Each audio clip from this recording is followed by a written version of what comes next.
Hello guys, welcome to my YouTube channel. आज हमारा topic है न्यूरोमस्कुलर सिनेप्सिस। ये जो पोर्शन नज़र आ रहा है एक्सॉन टर्मिनल, ये जो है किसी मोटर न्यूरॉन का जस्ट यहाँ पे एक एक्सॉन टर्मिनल शो किया गया है। जबकि एक मोटर न्यूरॉन के साथ इस तरह के बहुत सारे एक्सॉन टर्मिनल हो सकते हैं। तो हमारे इस टॉपिक को एक्सप्लेन करने के लिए जस्ट एक एक्सॉन टर्मिनल ही काफ़ी है। अब इसकी टिप पे ये जो पोर्शन है, ये जो एक्सपेंडेड पोर्शन है, ये सिनेप्टिक नॉब है। इस सिनेप्टिक नॉब की मेम्ब्रेन के ऊपर वोल्टेज गेटेड कैल्शियम चैनल्स हैं। जैसा कि नेम इंडिकेट कर रहा है कि ये जो वोल्टेज गेटेड कैल्शियम चैनल्स होंगी, ये सेंसिटिव होंगी against any change in membrane potential. तो जब कभी भी मोटर न्यूरॉन से एक एक्शन पोटेंशियल, एक लॉन्ग रेंज इलेक्ट्रिकल सिग्नल, एक नर्व इम्पल्स ट्रेवल करके आएगी, तो ये वोल्टेज गेटेड कैल्शियम चैनल्स उसे डिटेक्ट कर लेंगी, इनके गेट्स ओपन हो जाएंगे।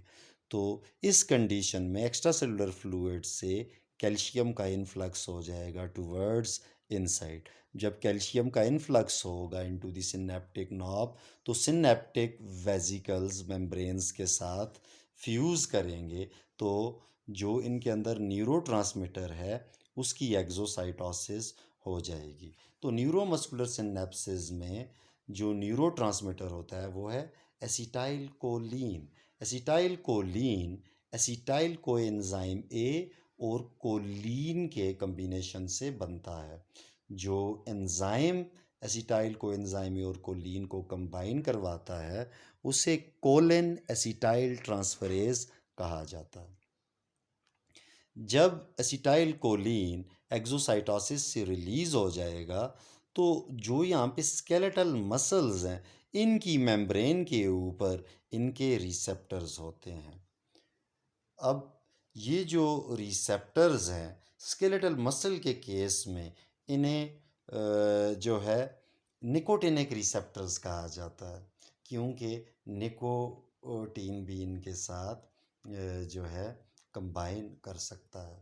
तो एक रिसेप्टर के साथ दो एसिटाइल कोलीन जो है कंबाइन करेंगे। ये आपको नज़र भी छोटी छोटी डिप्रेशंस आ रही होंगी, एक इस जगह पे और एक एसिटाइल कोलीन इस जगह पे। ये इनकी क्लोज कन्फर्मेशन है और ये ओपन कन्फर्मेशन है।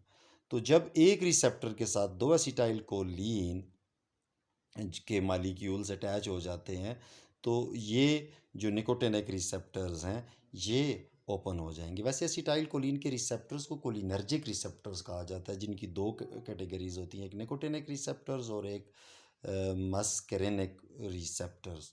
तो स्केलेटल मसल्स के केस में ये निकोटिनिक रिसेप्टर्स होते हैं। अब जब एसिटाइल कोलीन के मालिक्यूल्स, सॉरी ये कर्सर थोड़ा तंग कर रहा है, एसिटाइल कोलीन के मालिक्यूल्स जब अटैच हो जाएंगे और ओपन कन्फर्मेशन होगी, तो सोडियम का इनफ्लक्स होगा, क्योंकि सोडियम की कंसंट्रेशन जो है वो आउटसाइड जो है ज़्यादा होती है और इनसाइड कम होगी। ये अपने हाई हाई कंसंट्रेशन अपनी हाई कंसंट्रेशन से लो कंसंट्रेशन की तरफ सोडियम मूव करेगा। जबकि जो पोटाशियम है, पोटाशियम जो है वो इनसाइड से आउटसाइड जाएंगे। लेकिन नेट जो इनफ्लक्स सोडियम का ज़्यादा होगा, क्योंकि सोडियम की जो कंसंट्रेशन है वो भी फेवर कर रही है टुवर्ड्स इनसाइड मूवमेंट, और इलेक्ट्रिकल ग्रेडियंट भी इनसाइड मूव करेगा। जबकि पोटाशियम के केस में सिर्फ और सिर्फ पोटाशियम का कंसंट्रेशन ग्रेडियंट आउटसाइड है, इलेक्ट्रिकल ग्रेडियंट अपोज कर रहा होता है पोटाशियम की आउटसाइड मूवमेंट को। इसलिए सोडियम का इन्फ्लक्स ज़्यादा होगा, क्योंकि एक्स्ट्रा सेलुलर फ्लूइड में वाली जो साइड है मेम्ब्रेन की वो पॉजिटिवली चार्ज होगी और जो इनसाइड है वो नेगेटिवली चार्ज होता है। तो सोडियम के ऊपर पॉजिटिव चार्ज है, तो इलेक्ट्रिकल ग्रेडियंट इसे इनसाइड मूव करवा रहा है। जबकि आउटसाइड एक्स्ट्रा सेलुलर फ्लूइड वाली साइड जो है वो पॉजिटिवली चार्ज होगी और पोटाशियम के ऊपर भी पॉजिटिव चार्ज है, तो इलेक्ट्रिकल ग्रेडियंट जो है अपोज कर रहा है, वो फेवर नहीं कर रहा। तो नेट सोडियम की इनवर्ड मूवमेंट होती है। अब ये जो पोर्शन है स्केलेटल मसल सेल का, जो सिनेप्टिक नॉब के नीचे से मोटर एंड प्लेट कहा जाता है। अब जब सोडियम का इनफ्लक्स होगा यहाँ पे, तो ये वाला पोर्शन जो है इंटरनल नेगेटिविटी को थोड़ा सा डिक्रीज करवा देगा। तो इधर जो डीपोलराइजेशन आएगी उसे एंड प्लेट पोटेंशियल कहा जाता है, ये जो स्मॉल डीपोलराइजेशन होती है। तो जबकि एडजेसेंट एरियाज अभी भी जो हैं वो रेस्टिंग मेम्ब्रेन पोटेंशियल पे ही होते हैं। तो पॉजिटिव चार्जेस अपनी हाई कंसंट्रेशन से जो है एडजेसेंट नेगेटिव चार्जेस की तरफ मूव करते हैं, तो लोकल करंट फ्लो होगा। जैसा कि ये यहाँ पे ये एरो शो कर रही है, ये लोकल करंट के लिए। Same is the case hair. इसी तरह से यहाँ पे जो एंड प्लेट पोटेंशियल होगा, जो स्मॉल डीपोलराइजेशन होगी, यहाँ से जो है पॉजिटिव चार्जेस यानी सोडियम एडजेसेंट जो है रेस्टिंग मेम्ब्रेन पोटेंशियल वाली साइड पे जाएंगे, तो एक लोकल करंट फ्लो स्टार्ट हो जाएगा। जो ही ये मेम्ब्रेन डीपोलराइज हो के थ्रेशोल्ड मेम्ब्रेन पोटेंशियल अचीव करेगी, तो इसी मेम्ब्रेन के ऊपर यहाँ पे वोल्टेज गेटेड सोडियम चैनल्स होती हैं। लोकल करंट फ्लो की वजह से जो डीपोलराइजेशन होगी, थ्रेशोल्ड अचीव होगा, तो voltage gated sodium channels open हो जाएंगी। फिर रैपिड इनफ्लक्स सोडियम का होगा, तो यहाँ पे एक नया एक्शन पोटेंशियल जनरेट होगा। याद रखें, एसिटाइल कोलीन के अपने रिसेप्टर्स के साथ बाइंड करने की वजह से जब सोडियम का इन्फ्लक्स होता है, तो उसे एंड प्लेट पोटेंशियल कहा जाता है। वो स्मॉल डीपोलराइजेशन होती है। स्मॉल डीपोलराइजेशन के बाद लोकल करंट फ्लो करता है। ये लोकल करंट फ्लो जो है सोडियम की वोल्टेज गेटेड चैनल्स को ओपन करवाएगा। जब रैपिड इन्फ्लक्स होगा सोडियम का, उस वक्त यहाँ पे जो है एक एक्शन पोटेंशियल मसल सेल में जनरेट होगा। तो इस तरह से केमिकल मैसेंजर ने एक इलेक्ट्रिकल सिग्नल की वजह से एक दूसरे सेल में एक नया इलेक्ट्रिकल सिग्नल जनरेट करवाया। तो यही सारी एक्सप्लेनेशन है जो हमने डायग्राम से जो है डिस्कस की डायग्राम में, कि action potential in motor neuron is propagated to the terminal button, और presence of action potential in terminal button triggers the opening of voltage gated calcium channels and subsequent entry of calcium into the terminal buttons, क्योंकि voltage gated calcium channels open हो जाती हैं जब action potential synaptic knob पे travel करके आ जाता है।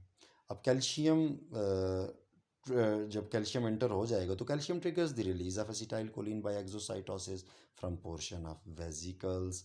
Acetyl choline diffuses across the space separating the nerve and muscle cells that binds with the receptor site specific for it on motor end plate of the muscle cell membrane। जिस तरह से कि हमने बताया था कि एसिटाइल कोलिन जाके अपने रिसेप्टर के साथ बाइंड करेगा। एक रिसेप्टर के साथ दो एसिटाइल कोलिन अटैच होते हैं और वो उन चैनल्स को ओपन कन्फर्मेशन में ले आते हैं, जिसकी वजह से सोडियम का नेट इनफ्लक्स ज़्यादा होगा as compare to outflux of potassium. और सोडियम के इन्फ्लक्स की वजह से जो स्मॉल डीपोलराइजेशन हुई है उसे एंड प्लेट पोटेंशियल कहा जाता है। फिर लोकल करंट फ्लो होगा between depolarized end plate and adjacent membrane। adjacent membrane resting membrane potential पे होती है। ये local current voltage gated sodium channels को ओपन करवाएगा, और जो ही थ्रेशोल्ड अचीव होगा तो voltage gated sodium channels open हो जाएंगी, और जो है मसल फाइबर में एक एक्शन पोटेंशियल जनरेट हो जाएगा थ्रू आउट, जो कि through out the length of muscle fibre propagate करेगा। अब लास्ट स्टेप है जी, एसिटाइल कोलिन को अब उन रिसेप्टर से रिमूव करवाना है, क्योंकि जब तक वो अटैच रहेंगे अपने रिसेप्टर्स के साथ, तो मसल फाइबर के ऊपर जो है एक्शन पोटेंशियल जो है वो प्रोपेगेट करता रहेगा। तो इस एसिटाइल कोलीन को डीजनरेट करने के लिए मसल सेल की मेम्ब्रेन में एक एंजाइम होता है, उसे एसिटाइल कोलिन एस्टीरेज कहा जाता है। अब हम इस डायग्राम में शो करते हैं कि जो है ये जो ब्लू कलर के डॉट्स हैं जो ग्रूव्स में हैं, ये इन रेड डॉट्स यानी ये जो एसिटाइल कोलिन है इन्हें डिग्रेड करेंगे। एक्चुअली ये एसिटाइल कोलिन जो हैं इन रिसेप्टर्स के साथ बाइंड करते हैं। ये इनका ड्यूरेशन जस्ट फ्यू मिली सेकेंड्स होता है। तो इनके साथ बाइंड करके जो एसिटाइल कोलिन रिलीज़ होते हैं और नीचे ग्रूव में चले जाते हैं, तो एसिटाइल कोलिनेस्टीरेज उनको डिग्रेड कर देगा।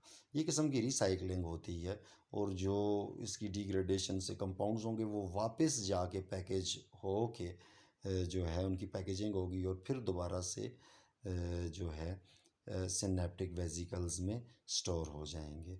तो इन रिसेप्टर्स से जो है एसिटाइल कोलिन का रिलीज़ होना और फिर एसिटाइल कोलिनेस्टीरेज एंजाइम का इन एसिटाइल कोलिन मॉलिक्यूल्स को डिग्रेड करना मसल फाइबर में एक्शन पोटेंशियल को टर्मिनेट करने के लिए मस्ट होता है। तो ये हमारा टॉपिक था। होपफुली आपके लिए ये बेनिफिशियल होगा। काइंडली चैनल को शेयर भी कीजिएगा, सब्सक्राइब भी कीजिएगा। Thank you for watching.